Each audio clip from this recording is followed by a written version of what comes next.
మా ఇసపల్లి వెంకన్న గారు, అదేవిధంగా శివకుమార్ గారు, సత్యనారాయణ గారు, ఆత్మ సత్యనారాయణ గారు, చాట రాజశేఖరరావు గారు, ఆద్యాల పద్మయ్య, ఇతర పెద్దలు చాలా మంది చాలా లేట్గా అయినందుకు మేము అనుకున్న టైంలో డైలీ రూపకల్పన చేయలేకపోయాము. కాబట్టి ఇంకోటి ఏంటంటే ఇటీవల చేసిన సర్పంచులు కూడా సన్మాన కార్యక్రమం పెట్టాలనుకున్నాం. కానీ అనివార్య కారణాల వల్ల ఇప్పుడున్న పరిస్థితులలో మేడారం జాతర, మరి మనకు అందరికీ తెలుసు, మేడారం జాతర చాలా మంది మేడారం జాతరలో నిమగ్నం అవ్వడం. అదే కాకుండా ఇంకా నేను చాలా మాట్లాడుతుంటే ఇప్పుడు ఏదన్నా కార్యక్రమానికి పిలిస్తే ఏం జరుగుతుందంటే లీడర్లకు ఫోన్ చేసి జిల్లా అధ్యక్షులకు కోర్ కమిటీ సభ్యులకు ఫోన్ చేస్తే సింగిల్ గా రావడం. మనం అనుకున్నాక మేము చాలా పెద్ద ఎత్తున జనాన్ని తరలించాలనుకున్నాం. మరి అది కొన్ని కారణాల వల్ల కార్యక్రమం అనేలా భావించారు. ఇప్పుడు ఈ కార్యక్రమాన్ని ఉత్తమ పురుషోత్తం గారు నడిపించాల్సిందిగా విజ్ఞప్తి చేస్తుంది. సో ఈ రోజు ఒక శుభదినం. కొత్త సంవత్సరం ప్రారంభం కాగానే డైరీ అనేది మనం ఆవిష్కరిస్తున్నాం. కానీ ఎంతమంది డైరీ రాస్తున్నారో నాకైతే తెలియదు. డైరీ రాయడం అనేది ఒక మంచి అలవాటు. ఇప్పుడు జరుగుతున్న పరిణామాల గురించి 2 లైన్లు రాసుకున్నట్టయితే ఇప్పటికీ మనకు ఒక రెఫరెన్స్ గా పనికొస్తుంది. మన జీవితంలో వచ్చే సమస్యలు కావచ్చు, ఒడిదుడుకులు కావచ్చు, మంచి కావచ్చు, చెడు కావచ్చు. వెనకటి కాలంలో ఈ డైరీ రాసే అలవాటు లేక చాలా మంది బర్త్డేలు కూడా మనకు తెలియదు. ఆగస్టు 15 రాసేవాళ్ళు బర్త్డే అంటే, కొంతమంది జనవరి 1 రాసేవాళ్ళు. ఈ 2 నమ్మాలంటే కాదు. ఎందుకంటే డేట్ ఆఫ్ బర్త్ గుర్తు లేకపోతే స్కూల్లో జాయిన్ అయ్యేటప్పుడు సార్లు రాసేవాళ్ళు ఆగస్టు 15 అని, జనవరి 1 అని. కనీసం ఇప్పటి నుంచి అయినా మన తరం డైరీ రాయడం అనేది అలవాటు చేసుకున్నట్టయితే భవిష్యత్ తరాలకు కూడా ఈ డైరీ ప్రాధాన్యత ఏమో తెలుస్తుంది. మన మనోభావాలను అందులో వ్యక్తం చేయాల్సిన అవసరం ఉంటుంది. మనం డే టు డే చేసే ఖర్చులు ఎంత వస్తున్నది, ఎంత ఖర్చు పెడుతున్నాం అనేది కూడా మనం లెక్క అనేది మనకు ఉండకపోతే, మన ఆదాయ ఖర్చుల గురించి తెలియకపోతే మన భవిష్యత్తును అయోమయం చేసుకోవడానికి అవకాశం ఉంటుంది. కాబట్టి మన రాబడి ఎంత, మన ఖర్చు ఎంత డైరీలో మనం రాసుకోవాల్సిన అవసరం ఉంటుంది. ఇది డైరీ గురించి క్లుప్తంగా మీరు ఈ డైరీలో మీరు తీసుకున్న తర్వాతనైనా మన జరిగే సంగతుల గురించి, మన కుటుంబానికి సంబంధించిన విషయాలు కానీ, ఈ జమా ఖర్చులు కానీ రాయాలని కోరుతున్నా ఈ సందర్భం. కాబట్టి దాని గురించి చెప్పాను.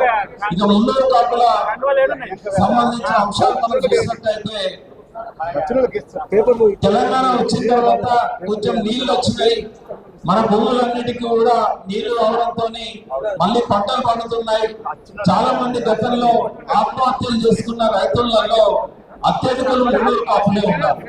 ఎందుకంటే ఒక 10-20% మంది పట్టణాలకు వచ్చిన వాళ్ళు వ్యాపారాలలో సెటిల్ అయినా కూడా ఇప్పటికీ గ్రామీణ ప్రాంతాలలో మున్నూరు కాపులు వ్యవసాయాన్ని నమ్ముకొని వాళ్ళ జీవితాలు గడుపుతా ఉన్నారు. మన వాళ్ళు మున్నూరు కాపులలో ఒక 20-30% మంది మాత్రమే భూములు ఉన్నాయి. మిగతా వాళ్ళందరూ కూడా ఆ భూముల్లో కూలీలా వచ్చి పనిచేస్తున్న వాళ్ళు, చాలా మంది కౌలులు తీసుకొని పనిచేస్తున్న వాళ్ళు. ఈ కౌలులు తీసుకొని మన మున్నూరు కాపు నాయకుడు, ప్రస్తుత ఎమ్మెల్యే, ఖైరతాబాద్ నుంచి ప్రాతినిధ్యం వహిస్తున్న శ్రీ దానం నాగేందర్ గారు వచ్చారు. నాగేందర్ అన్నకు స్వాగతం. ఇక రండన్న.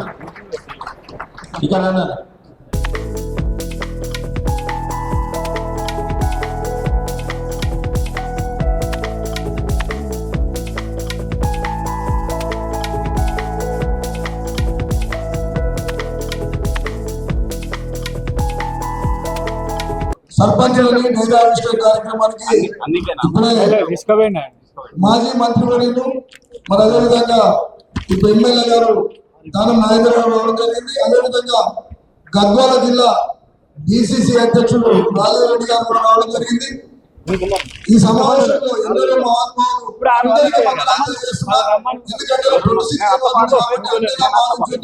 నిజంగా ఈ వేదిక మీద మా ముఖ్యమైన గోపాల్ వర్కింగ్ ప్రెసిడెంట్ గారు, మా మిత్రులు రాష్ట్ర సేవాదళ కాంగ్రెస్ నాయకులు, అధ్యక్షుడు రుద్ర సంతోష్ గారు, రాష్ట్ర ప్రధాన కార్యదర్శి పిసిసి గారు, అదేవిధంగా కేఎస్ ఆనంద్ గారు రాష్ట్ర మా కార్యదర్శి గారు పురుషోత్తం గారికి, సెక్రటరీ గారికి, వేదిక పైన పెద్దలు, కాంగ్రెస్ కురువృత్తులు సోదరులు హనుమంతరావు గారికి, శాసనసభ్యులు మాజీ మంత్రివర్యులు సోదరులు దానం నాగేందర్ గారికి, అలాగే తెలంగాణ ప్రకాష్ గారికి, వేదిక పైన వివిధ పెద్దలకు పేరు పేరున అంత పేర్లు తీసుకోవట్లేదు, అలాగే సభలో ఉన్న పెద్దలకు, అలాగే మరి నూతనంగా మరి సర్పంచులుగా ఎన్నికైన తెలంగాణ మునూరు కాపు సోదరులందరికీ కూడా నమస్కారం. చాలా సంతోషం, పెద్ద సంఖ్యలో మహిళలు కూడా మరి సర్పంచులుగా ఎన్నికవడం కూడా చాలా సంతోషమైన విషయం. ఇవాళ వీళ్ళందరినీ కూడా సన్మానించడానికి ఈ కార్యక్రమం పెట్టడం కూడా చాలా మంచి ఉద్దేశంగా నేను భావిస్తున్నాను. నేను పెద్దలందరూ కూడా రాబోతున్నారు. హనుమంతరావు గారు వచ్చారు, దానం నాగేందర్ గారు వచ్చారు, ఇక మిగతా పెద్దలు కూడా రాబోతున్నారు. కానీ మీరందరూ కూడా చాలా దూర ప్రాంతాల నుంచి వచ్చారు కనుక అందరి గురించి వెయిట్ చేయకుండా ముందే మీతో 4 మాటలు మాట్లాడడానికి అవకాశం కల్పిస్తున్నారు అంటే అందరూ తెలుపుకుంటున్నారు.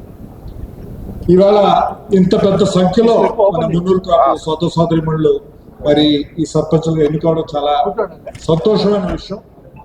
ఎందుకంటే ఈవేళ ఏమన్నా చేయాల్సి ఉందంటే గ్రామాల్లోనే చేయాలి. ఆనాటి ప్రధానమంత్రి రాజీవ్ గాంధీ గారు, స్వర్గీయ రాజీవ్ గాంధీ గారు ఏం చేశారంటే డైరెక్ట్ గా కేంద్రం నుంచి నిధులు పంచాయతీలు పంచడం ఆయన పెట్టారు.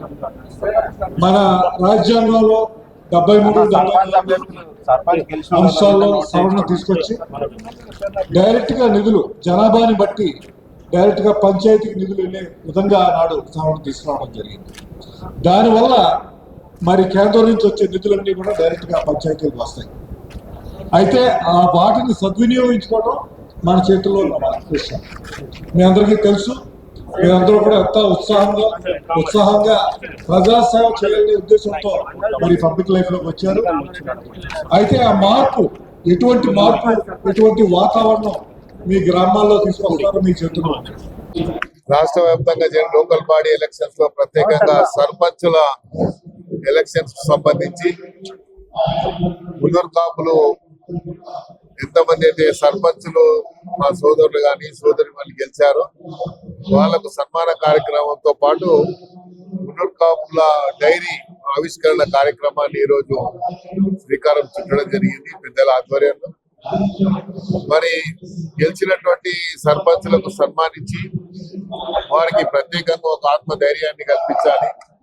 రాబోయే రోజుల్లో ఈ సంఘం అంతా మీ ఎంబడి ఉంది, మీరు కృషి చేయండి, మీరు గెలిచినటువంటి ప్రాంతాల్లో అభివృద్ధి సంక్షేమ కార్యక్రమాలకు మేము కూడా తోడుగా ఉంటాము అన్నటువంటి ఒక ధైర్యాన్ని కల్పించాలన్న ఆలోచనతోని వాళ్ళందరికీ ఇక్కడ సన్మాన కార్యక్రమం ఏర్పాటు చేయడం జరిగింది.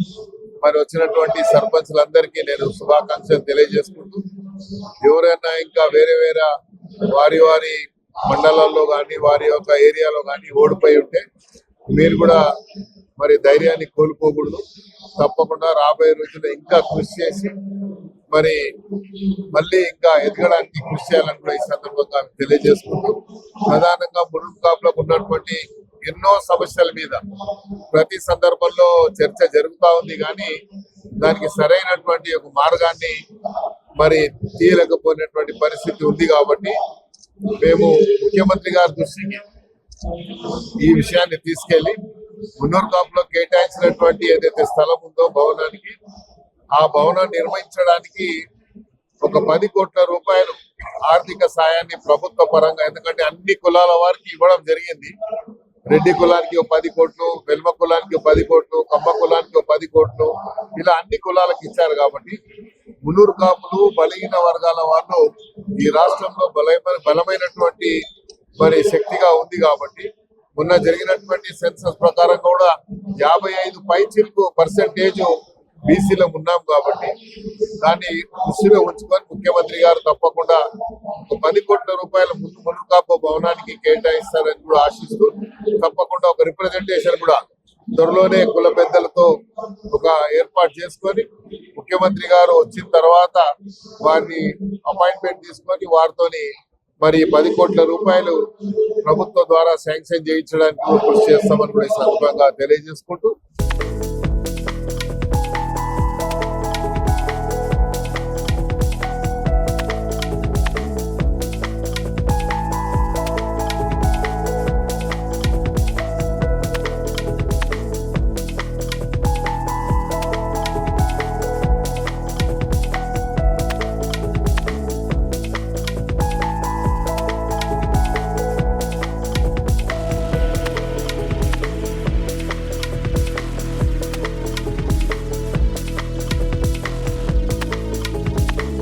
కులానికి కూడా పేదవాళ్ళకు కూడా సాయం చేయాలి, మహిళలకు కూడా హాస్టల్ కట్టియాలన్న ఉద్దేశంతో అక్కడ ఎవరైనా వస్తే ఏదైతే గ్రామాల నుంచి వచ్చిన వాళ్ళు కూడా హాస్టల్ ఉండేటట్టు వాళ్ళకు కూడా గదులు చేయడానికి మొదటి ప్రయత్నం చేస్తుంది. దీంతో పాటు సర్పంచులు వచ్చారు కాబట్టి వాళ్ళకు కూడా రెస్పెక్ట్ ఇవ్వాలి.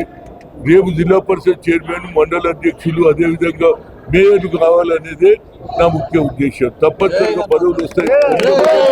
జై ఓబీసీ, ఆ తర్వాత జై మున్నూరు కాపు.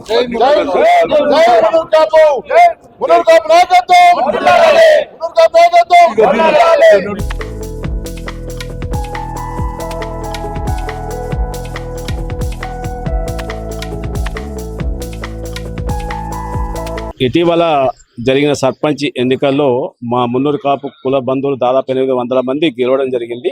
వాళ్ళందరికీ సన్మాన కార్యక్రమం ఏర్పాటు చేయడంతో పాటు మేము ప్రతి సంవత్సరం తీసే మున్నూరు కాపు డైరీని ఆవిష్కరించుకోవడం జరిగింది. ఈ కార్యక్రమానికి కె కేశవరావు గారు, అదేవిధంగా హనుమంతరావు గారు, పల్లం రాజు గారు, దానం నాగేందర్ గారు, ఎమ్మెల్సీ మల్కా కుమరయ్య గారు, అదేవిధంగా రుద్ర సంతోష్ గారు, తెలంగాణ ప్రకాష్ గారు, చాలా మంది పెద్దలు, అత్యంత మహారథులు రాష్ట్రం నుంచి పెద్ద ఎత్తున తరలి రావడం జరిగింది.